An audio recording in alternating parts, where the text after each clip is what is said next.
Doctor, thank you so much for joining us. So we also know that the National Coronavirus Command Council is going to be meeting, the Health Minister said, I think Tuesday or Wednesday next week. What recommendations does the Health Department make? How does it work? Good evening, Sally, and hello to the viewers. So we don't, it's not a, I beg your pardon, somebody's trying to call me while I'm on the TV.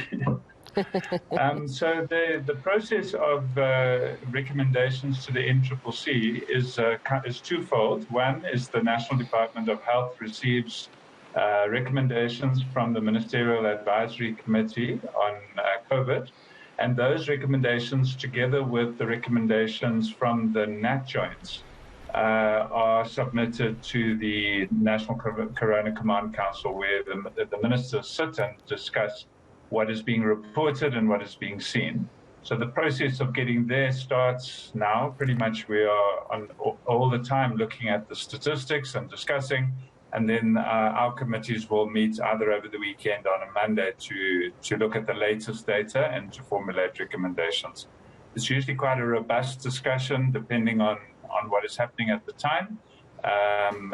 But yeah, we can't predict what the outcome of that meeting will be.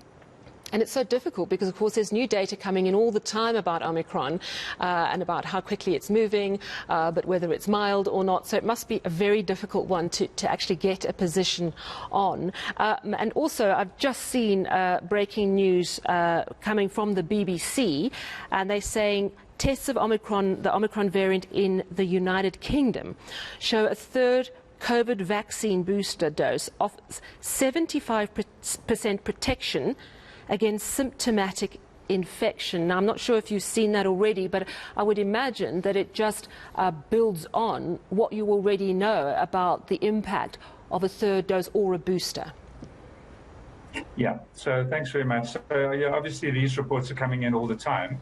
As one sees a new variant, you don't know much about it in the beginning, and as the days unfold and the data becomes available, you start to build up a picture around it. Some of that data is hard data that comes off direct tests.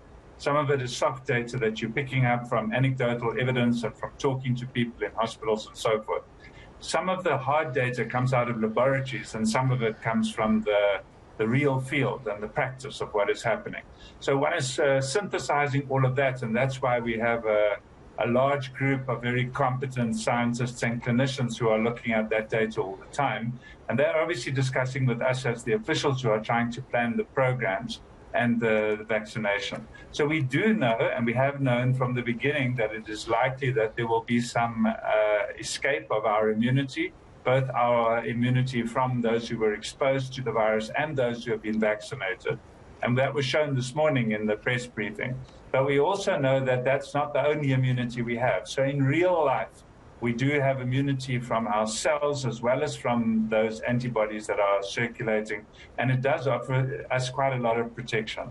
There has been evidence that has been presented a couple of times, and we knew about that this morning, even from here, that the booster dose does add to your immunity. And even in the Omicron variant, it will do that.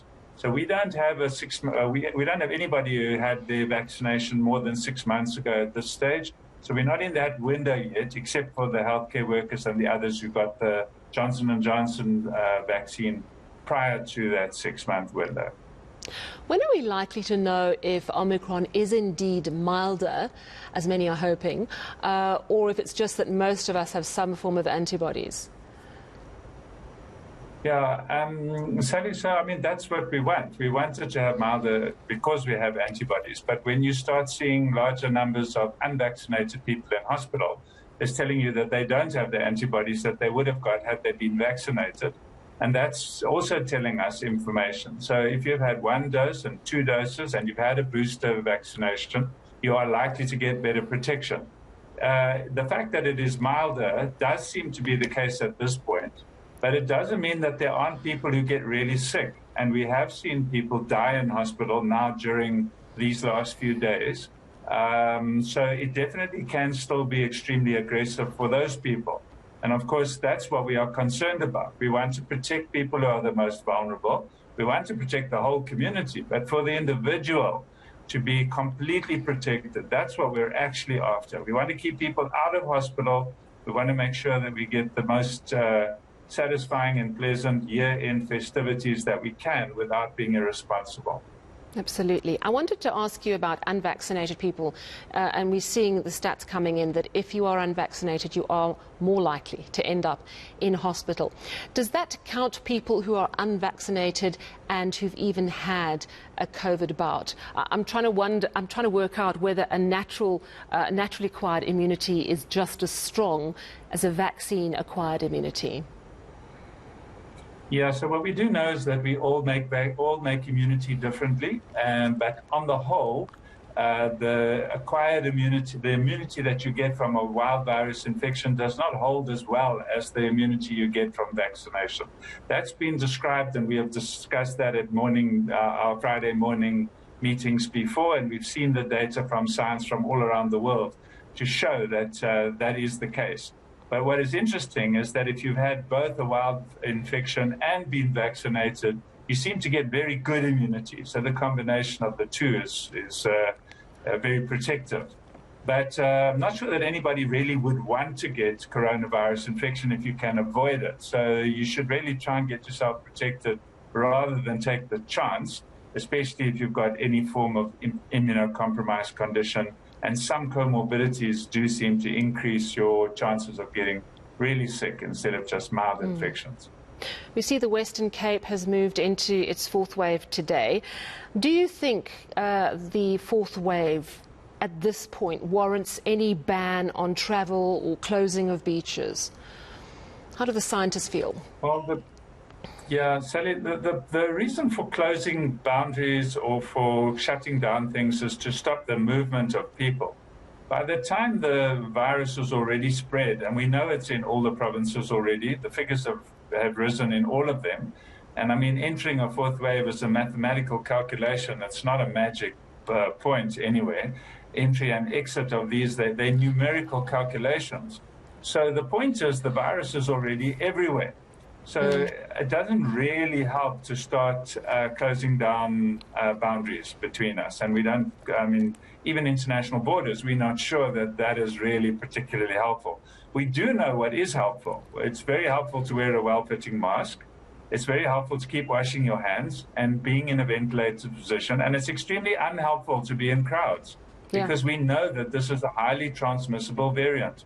So if you're able to stay away from crowds and protect yourself just with those non-pharmaceutical interventions, you've already done well. And then if you vaccinate yourself on top of that, fully vaccinated, and those around you, that's about as well as you could do at the moment. Dr. Crisp, normally at this time, the NICD issues the latest 24-hour cycle of numbers. We haven't seen them come in as yet. Yesterday was quite alarming, 22,000 new infections, 11,791 of them in Gauteng alone, and a positivity rate of nearly 30%. Do you have any intel on the latest batch of numbers for us? Yeah, we know that the NICD has had some delays in their system the last 3 days in a row, and we've been getting the figures very late. So I was busy looking for them now when we came online, and I haven't received them yet either. So I'm sure they'll be in any minute. But what we do know is that in the department, we've been having bets about when we would cross the 20,000, and we already predicted that would happen on Tuesday. So it's been pleasantly slower than we were expecting. But we will see how the figures come out today. And we do know this is highly transmissible. We don't know how fast that will happen and whether Gauteng will already start plateauing quite quickly. But we have seen it spread to all the other provinces. And that's why the Western Cape's numbers have gone up as well now. Did we hit the 27 million jabs that the health minister was hopeful we would meet by the end of today? I also looked for those figures before, and they also went up and went out yet. I've been in meetings since 7:30 this morning. Oh, dear. So I'm afraid I have not had an opportunity to phone anybody to get that information. But it's highly likely because we've been averaging between 120 and 160,000 a day, and we were just shy of the 27 million yesterday. So I'm sure that by this morning we had already crossed the 27 million mark. Dr. Crisp, I have to ask you very quickly, the Eastern Cape, Gift of the Givers is there providing food for hospitals that just have run out of money for food for their patients. It's an astonishing story. Has this been brought to the attention of your level within the health department? So, Sally, I heard you mentioning that in the introduction, and I was not aware. So that was actually the call I was fielding when I was caught answering a call on the TV. I will find out immediately afterwards. I had a discussion with Imtiaz by WhatsApp earlier in the day about something totally unrelated, and I was not aware that Gift of the Givers was doing that. But I don't work directly with those matters from the National Department. And I'm surprised to hear that. I will definitely follow up and find out what's going on in the Eastern Cape. Thank you so much for chatting to us this evening. Dr. Nicholas Crisp, Deputy Director General in the Health Department.